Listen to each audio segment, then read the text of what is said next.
Minwax red oak stain on wood. Let's show you how it looks before you purchase. I've been using Minwax for quite a while, and this is the red oak. You can see this has been through a few battles. So we'll shake it a little bit. With these stains, you might want to use a glove. You could use a brush or any other type of applicator. I'm going to use paper towel. Easy as that, okay? But for bigger jobs, you might want to get a little bit more fancy.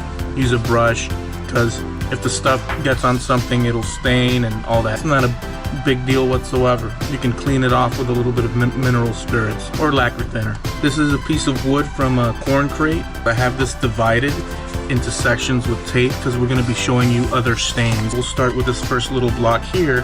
We'll just pop the lid.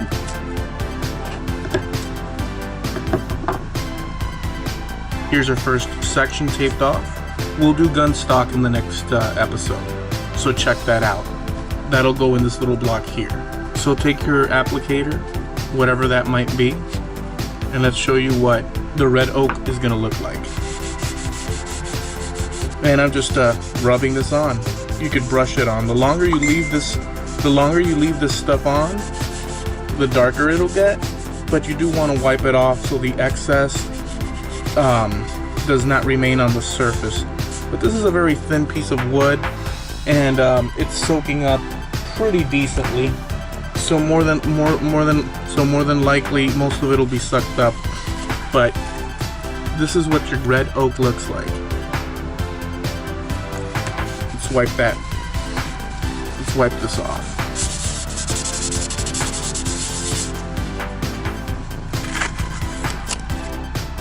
And there you have it, folks. That's how Minwax red oak stain looks on wood.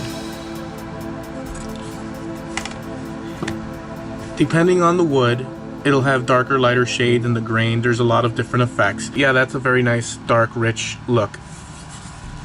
At the end of this series, we'll go and clear coat these so you can see. Check out the next episode. We'll link it here at the end. See you there.